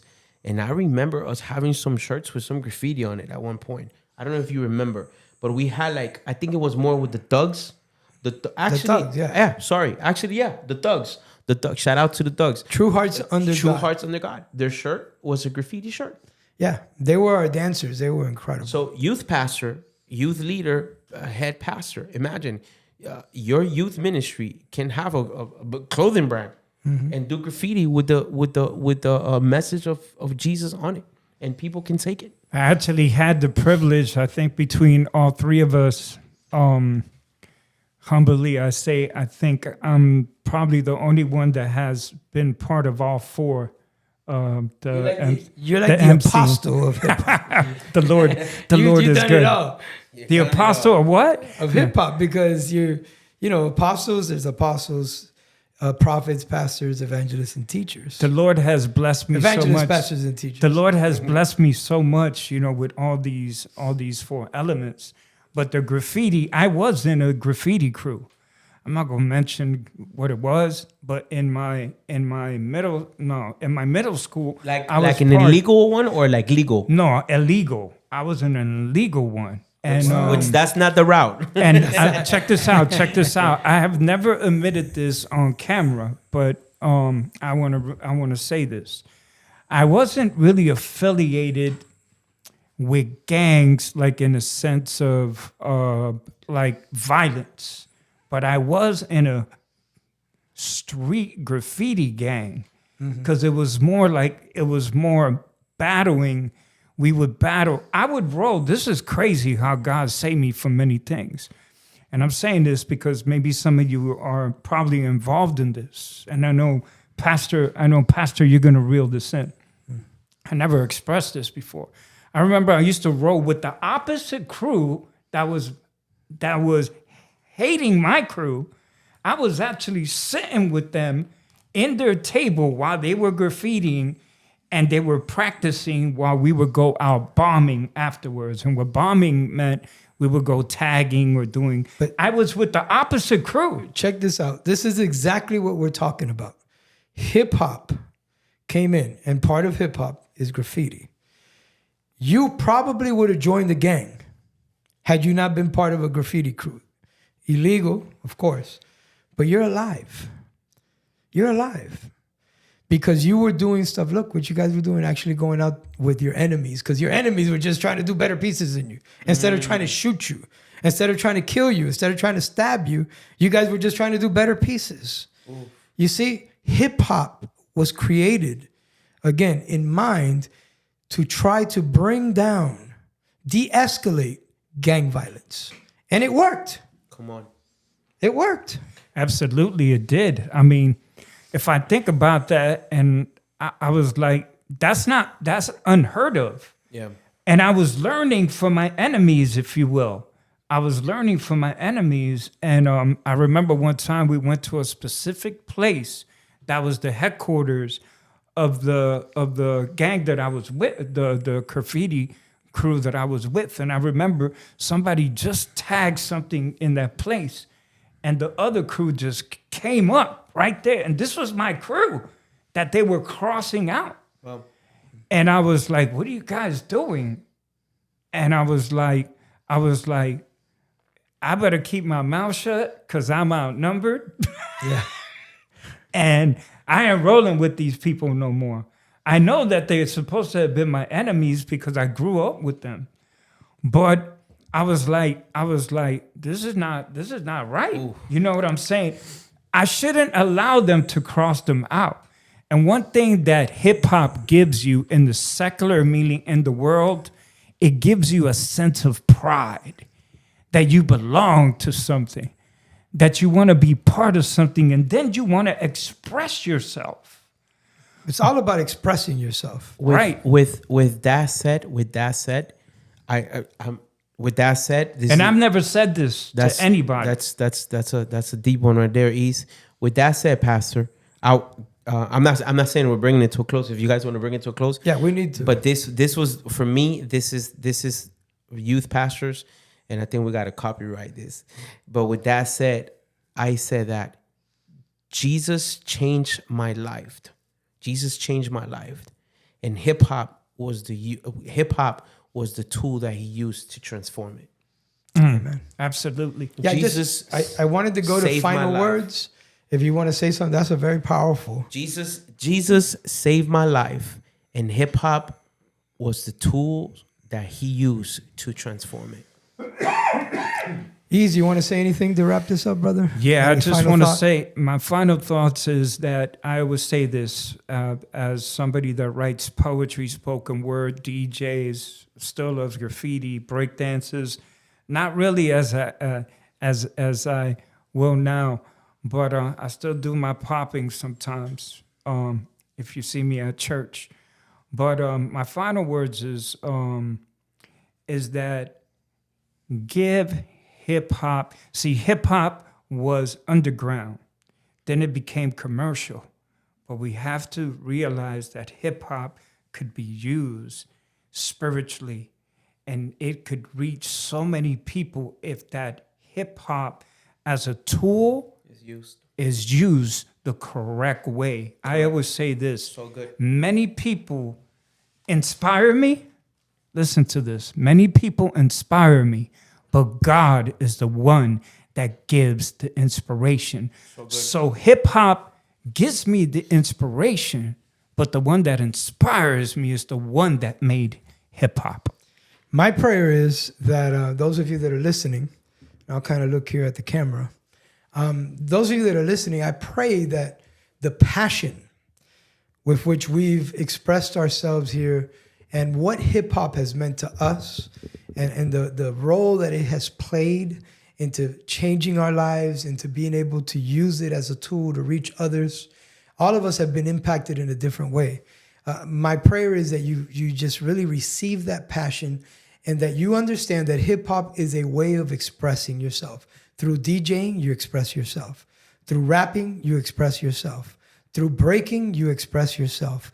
Through graffiti, you express yourself. Give the young people that are part of your group, however that may be, a line, a way of being able to express themselves. And I guarantee you that it'll bring success to whatever you do. I want to say this, Pastor, and piggyback on what you're saying. Some of you out there, some leaders, or maybe you don't know how to do this. How, Pastor, can they reach you? Mm-hmm. Give them a little. How can they reach you? They're already on my website, but I do want to say that that in this new season that God has called me to, you came to our website and you probably, this is a free video, so you probably just watched it. I do have a manual that goes along with this that you can purchase. That way you'll have something written down. But more than anything, I also do consulting, coaching. If this is something that you want to be and just really have more one-on-one and maybe just take it to wherever you are and say, okay, this is where I'm at. This is the size of my group. This is the issue that I'm having with my senior pastor, with the board, whatever it might be. I can help you work through that because I've faced all of that. I've faced, people that say this is not of God. I've faced, pastors that are very wanting to, to allow us to do what we think is right. We've come from all angles. And so if you need more coaching, get a hold of us. On my website, you have all my contact information, my phone number, my email. Get a hold of us, and we'll find a way to help you and make it happen. Amen. Praise God. Well, thanks, guys, for joining me. I think this has been just awesome. Incredible, the level of your knowledge and just the deepness that you guys understand this even better than I do. It's just an honor to have you guys with me and to still be serving with me in the ministry after all these years. I think that's the greatest testimony that one could have. A lot of people get saved and the testimony is incredible. But where are you 30 years later? Come on. Are you still serving God? When I see that brings joy to my heart. Amen. God bless you. Thanks for tuning in. I hope to hear from you soon. Amen.